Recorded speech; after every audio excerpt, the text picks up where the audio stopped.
नमस्कार, मैं गौरव जोशी श्रीमती मोहिनी देवी Tapadia girls college Jaswantgarh के इस यूट्यूब चैनल पर आपका स्वागत करता हूं।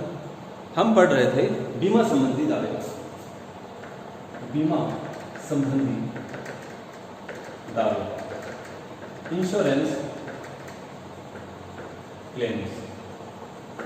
और इंश्योरेंस क्लेम्स में हम पढ़ रहे थे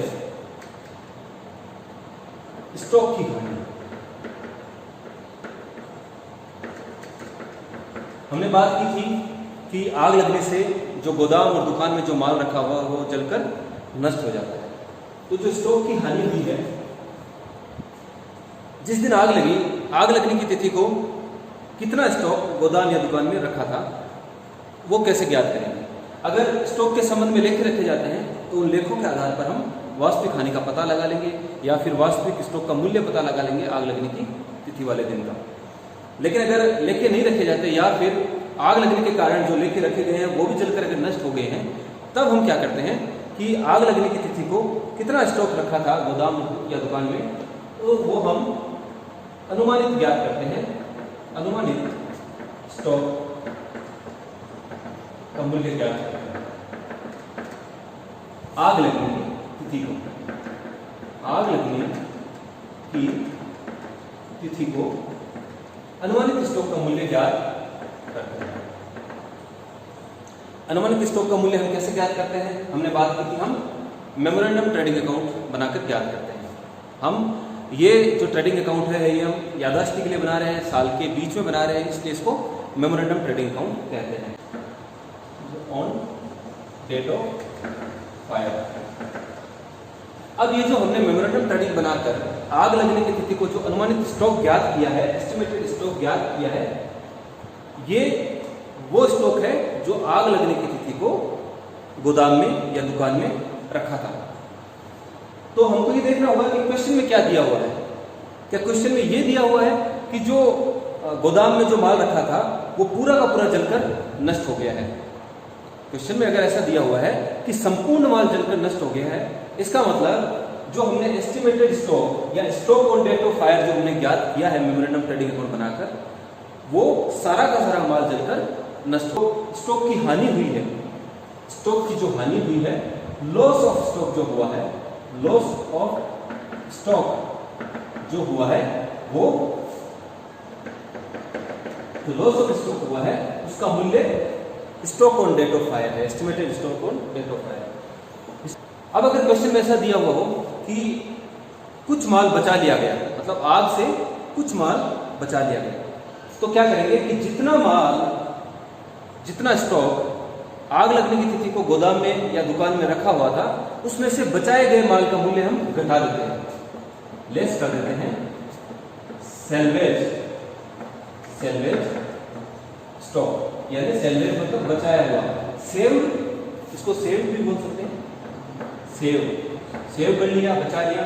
सेल्वेज या सेव्ड स्टॉक जो हम इसमें से घटा दें। अमाउंट ऑफ क्लेम जो दावे की राशि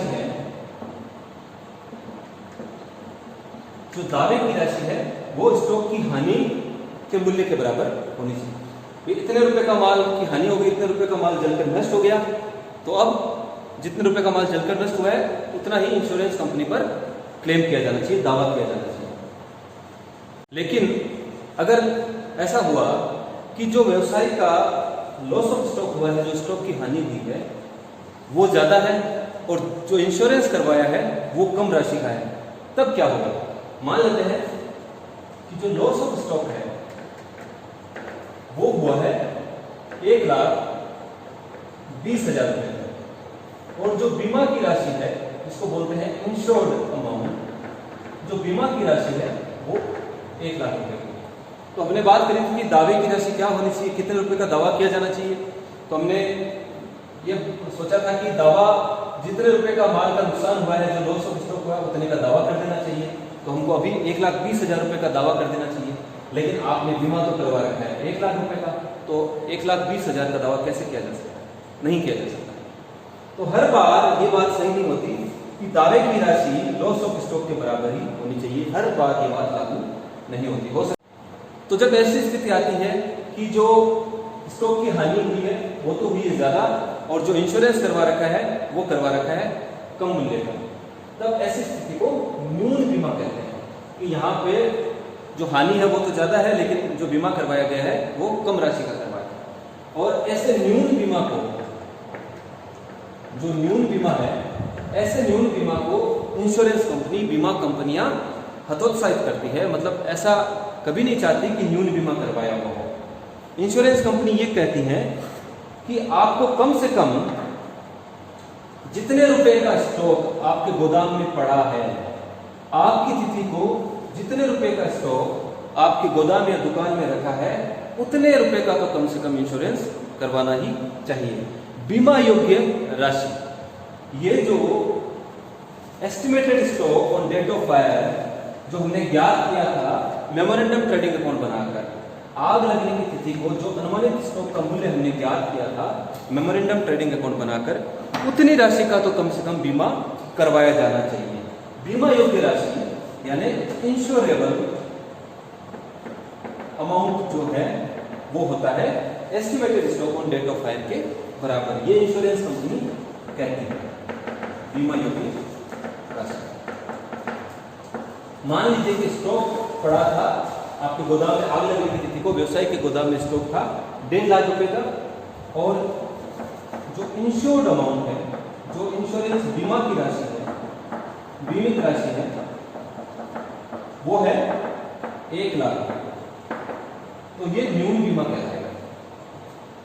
इंश्योरेबल अमाउंट और इंश्योर्ड अमाउंट। इंश्योरेबल का मतलब बीमा करवाया जाना चाहिए था, और बीमा आपने जो करवाया वो इंश्योर्ड अमाउंट, व्यवसाय ने जो बीमा करवाया वो इंश्योर्ड अमाउंट कहलाता है। अगर इंश्योरेबल अमाउंट से इंश्योर्ड अमाउंट कम है तो न्यून बीमा कहलाता है, और इस न्यून बीमा को बीमा कंपनियां हतोत्साहित करती है। अगर न्यून बीमा की स्थिति पैदा होती है सवाल में, तो फिर क्या होता है कि बीमा कंपनियां दावा देते समय या दावे की राशि स्वीकृत करते समय औसत वाक्य लगाते हैं। औसत वाक्य कब लागू होता है? न्यून बीमा की स्थिति में। बीमा कंपनी क्या कहती है औसत वाक्य में कि जिस अनुपात में बीमित राशि का बीमा योग्य राशि से जो अनुपात है, यानी बीमित राशि का बीमा योग्य राशि से जो अनुपात है, उसी अनुपात में आपके दावे की राशि स्वीकृत की जाएगी। आपको जो स्टॉक का नुकसान हुआ है वो पूरी की पूरी राशि नहीं दी जाएगी। अगर न्यून बीमा की स्थिति पैदा होती है तब औसत वाक्य लग जाता है, और औसत वाक्य क्या कहता है कि जो स्टॉक की हानि हुई है वो पूरी की पूरी राशि दावे के रूप में स्वीकृत नहीं की जाएगी अगर न्यून बीमा करवाया गया है। औसत वाक्य में यह कहा जाता है कि बीमित राशि का बीमा योग्य राशि से जो अनुपात है, उसी अनुपात में दावे की राशि स्वीकृत की जाएगी। तो फॉर्मूला क्या बनता है? अगर एवरेज क्लोज, औसत वाक्य को कहते हैं एवरेज क्लोज, औसत वाक्य, अगर औसत वाक्य लागू होता है तो दावे की राशि किस प्रकार गणना करेंगे? अमाउंट ऑफ क्लेम की गणना किस प्रकार होगी? औसत वाक्य लागू होने पर दावे की राशि की गणना क्या होगी? इंश्योर्ड अमाउंट यानी बीमित राशि बट्टा अपॉन इंश्योरेबल अमाउंट यानी बीमा योग्य राशि। औसत वाक्य कहता है बीमित राशि का बीमा योग्य राशि से जो अनुपात है, उसी अनुपात में आपको स्टॉक की हानि का क्लेम जो है स्वीकार किया जाएगा, लॉस ऑफ स्टॉक। तो एवरेज क्लोज औसत वाक्य लागू हो जाने पर, औसत वाक्य लागू हो जाने पर,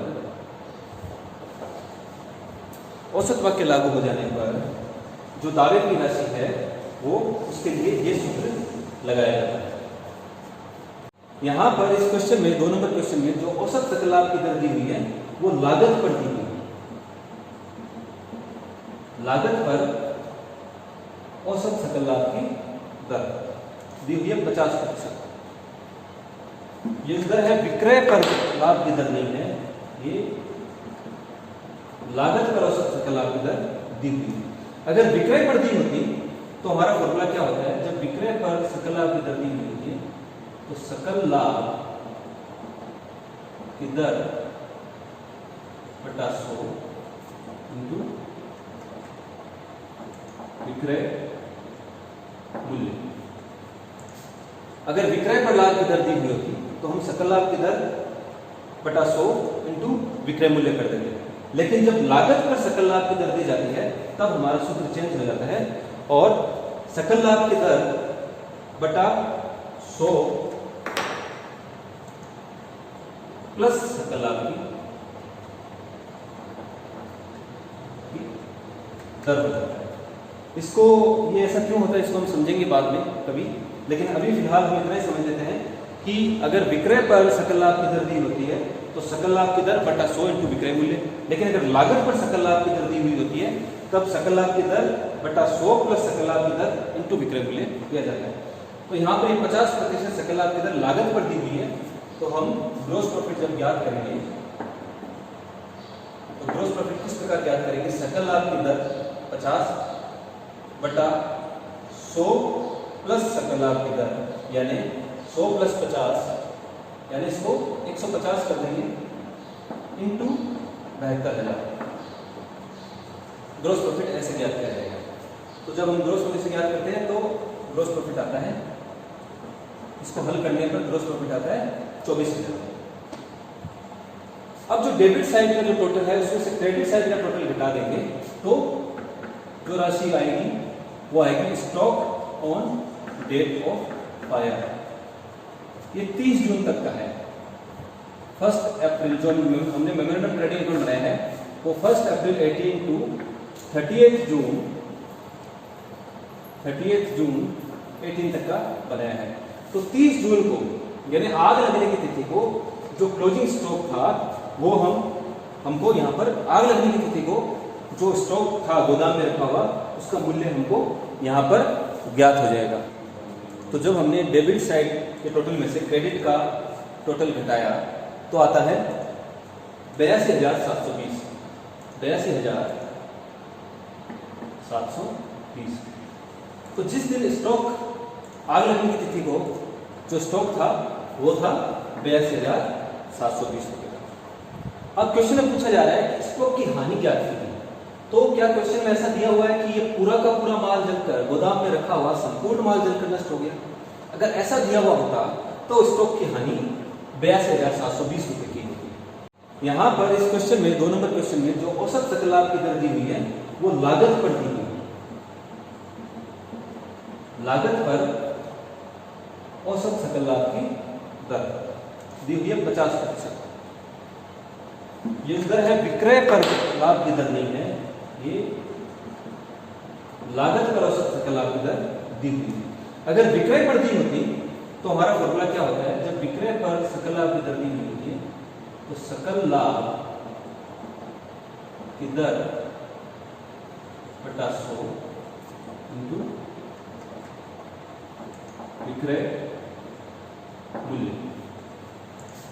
अगर विक्रय पर लाभ की दर दी हुई होती तो हम सकल लाभ की दर बटा 100 इंटू विक्रय मूल्य कर देंगे, लेकिन जब लागत पर सकल लाभ की दर दी जाती है तब हमारा सूत्र चेंज हो जाता है और सकल लाभ की दर बटा 100 प्लस सकल लाभ की दर हो जाता है। इसको ये ऐसा क्यों होता है इसको हम समझेंगे बाद में कभी, लेकिन अभी फिलहाल हम इतना ही समझ लेते हैं कि अगर विक्रय पर सकल लाभ की दर दी होती है तो सकल लाभ की दर बटा 100 इंटू विक्रय मूल्य, लेकिन अगर लागत पर सकल लाभ की दर दी हुई होती है तब सकल लाभ की दर बटा 100 प्लस सकल लाभ की दर इंटू विक्रय मूल्य किया जाता है। तो यहाँ पर 50% सकल लाभ की दर लागत पर दी हुई है, तो हम ग्रॉस प्रॉफिट जब ज्ञात करेंगे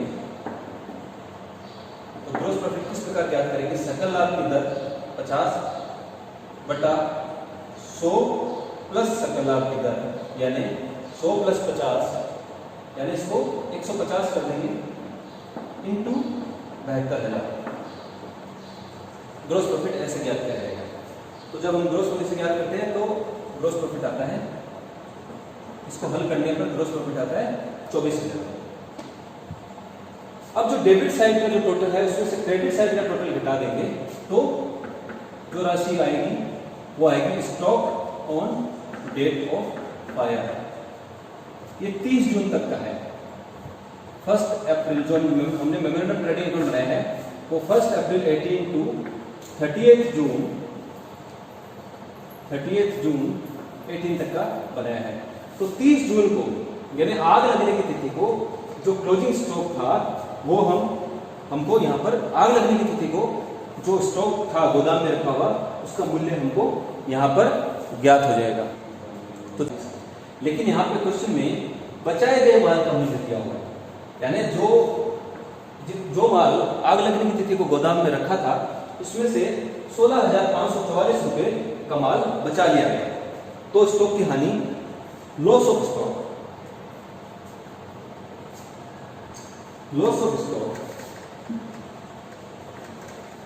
हम ज्ञात करते हैं। तो लॉस ऑफ स्टॉक आएगा, loss of stock on date of fire 82,720 less salvage stock. Salvage stock है 16,544 रुपए का। तो हमारा लॉस ऑफ स्टॉक होगा 82,720 का माल गोदाम में पड़ा था आग लगने की तिथि को, उसमें से 16,544 रुपए का माल बचा लिया गया। तो जो लॉस हुआ है वो हुआ है 66,176 रुपए का। 66,176 रुपीज का जो माल है वो जो है जलकर नष्ट हो गया। स्टॉक की हानि हो गई 66,176 रुपए। तो स्टॉक की हानि है 66,176 रुपए। अब कह रहा है कि दावे की राशि ज्ञात कीजिए। तो बीमा की राशि दी हुई है क्वेश्चन में, इंश्योर्ड अमाउंट दिया हुआ है। तब हमको ये देखना है कि कहीं न्यून बीमा तो नहीं है। अगर न्यून बीमा है तो फिर औसत वाक्य लागू हो जाता है। अगर न्यून बीमा नहीं है तो अमाउंट ऑफ क्लेम होगा स्टॉक की हानि के बराबर 66,176 रुपए का दावे की राशि हो जाएगी। लेकिन अगर न्यून बीमा है सवाल में तब औसत वाक्य लागू हो जाता है। तो न्यून बीमा पता करने के लिए हम क्या करते हैं कि बीमा कितने रुपए का करवाना चाहिए था। इंश्योरेबल अमाउंट, बीमा योग्य राशि कितने रुपए की होनी चाहिए। हमने बात की थी कि insurable amount stock on date of fire के बराबर होना चाहिए, यानी जो बीमा योग्य राशि है वो 82,720 है। बीमा 82,720 रुपए का बीमा करवाया जाना चाहिए। और यहाँ पर व्यवसायी ने कितने रुपए का बीमा करवा रखा है, यहाँ पे करवा रखा है 64,000 रुपए का बीमा। तो यहाँ पर न्यून बीमा करवाया है। और जैसे ही न्यून बीमा होता है बीमा कंपनी दावे की राशि के लिए औसत वाक्य लगा देते हैं। औसत वाक्य में यह कहा जाता है कि बीमा की राशि का जो अनुपात बीमा योग्य राशि से है उसी अनुपात में आपको लॉस ऑफ स्टॉक की दावे की राशि स्वीकृत की जाएगी। तो यहाँ पर औसत वाक्य लागू हो जाएगा न्यून बीमा के कारण। एवरेज क्लोज लागू होता है। एवरेज क्लोज के कारण अमाउंट ऑफ क्लेम ज्ञात करने के लिए हम क्या करते हैं, insured amount upon insurable amount into loss of stock. तो यहां पर इंश्योर्ड अमाउंट है 64,000 रुपए, इंश्योरेबल अमाउंट है 82,720 रुपए और लॉस ऑफ स्टॉक है 66,176 रुपए। अगर हम इसको हल करते हैं 64,000 डिवाइडेड बाई 82,720 इंटू 66,176। अगर इसको हल किया जाए तो आता है 51,200 रुपये। अमाउंट ऑफ क्लेम होगा, दावे की राशि होगी 51,200 रुपये। आज के लिए इतना ही। मैं आशा करता हूँ कि आज की क्लास में जो भी हमने पढ़ा वो आपको बहुत अच्छे से समझ में आया होगा।